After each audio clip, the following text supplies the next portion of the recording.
Hi hello everyone, good morning. ఎలా ఉన్నారు? అందరూ బాగున్నారని అనుకుంటున్నాను. Already thumbnail చూసింటారు.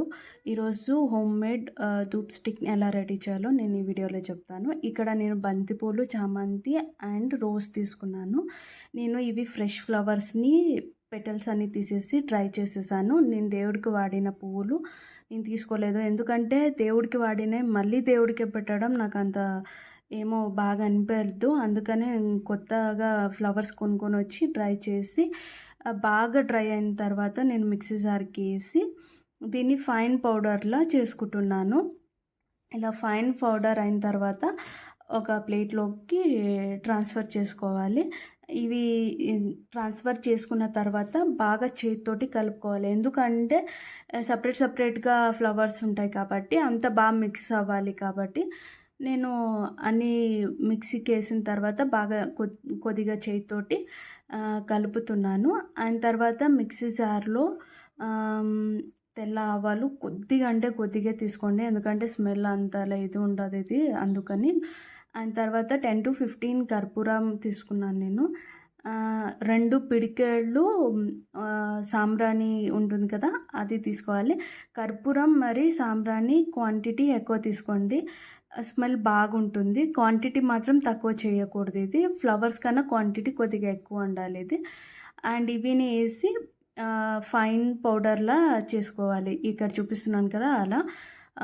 తెల్ల ఆవాలు ఎందుకు తీసుకున్నాను అంటే ఇంట్లో ఉన్న నెగటివిటీని తీసేయడానికి బాగా పని చేస్తుంది కాబట్టి నేను రెండిటిని బాగా చేతితోటి మిక్స్ చేయాలి. అసలు ఇక్కడ కొద్దిగా ముద్దగా ఉంది కదా సాంబ్రాణి, అదంతా ఫైన్ పౌడర్ లాగా 2 బాగా మిక్స్ అయ్యేలాగా కలుపుకోండి.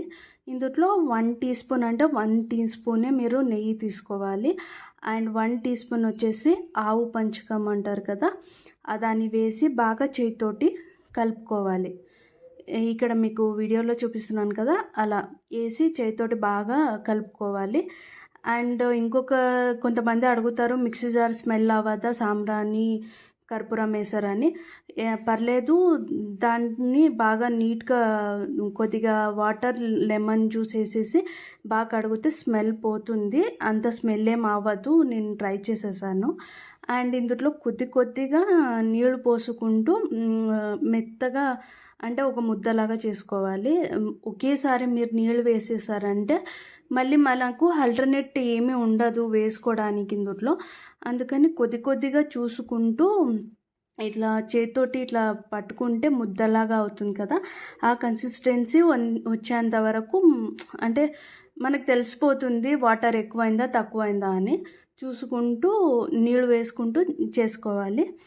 అండ్ తర్వాత ఇందులో అన్నీ వేసి బాగా పేస్ట్ చేసిన తర్వాత ఇక నేను చూపిస్తున్నాను కదా, చిన్న బాల్స్ లాగా తీసుకొని దాన్ని ఇలా 5 వేళ్ళతోటి ప్లేట్ మీద ఇలా ప్రెస్ చేస్తే ఒక షేప్ అంటే కోన్ షేప్లా ఫామ్ అయిపోతుంది.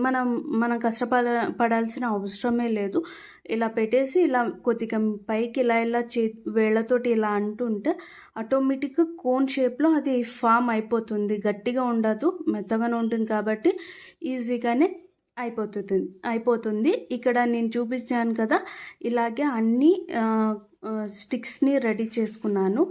రెడీ చేసుకున్న తర్వాత దీన్ని వచ్చేసి మనము అట్లీస్ట్ 2-3 డేస్ మనము ఎండలో ఎండబెట్టాలి. దీన్ని ఫుల్ డ్రై అయ్యేంత వరకు మనము అట్లీస్ట్ 3 డేస్ అన్న డ్రై చేసుకోవాలి.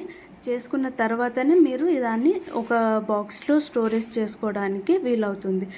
కొద్దిగా పచ్చిగా ఉంది అంటే తర్వాత మనకు అంటి పెడితే అది అంటదు కూడా, అందుకని 3 డేస్ మ్యాక్సిమం మీరు ఎండబెట్టుకున్న తర్వాత దీన్ని స్టోరేజ్ చేసుకోవాలి. ఇక్కడ 3 డేస్ అయిన తర్వాత నేను చూపిస్తున్నాను. దీన్ని స్టిక్ని రెడీమేడ్ది అయితే తొందరగా అంటుతుంది, ఎందుకంటే చార్కోల్ ఉంటుంది కాబట్టి. ఇక్కడ చార్కోల్ లేదు, హోమ్ మేడ్ ఉంది, కాస్త టైం పడుతుంది. సారీ డిస్టర్బెన్స్, బ్యాక్గ్రౌండ్ మా మ్యాక్స్ గాంధీ సౌండ్ వచ్చింది.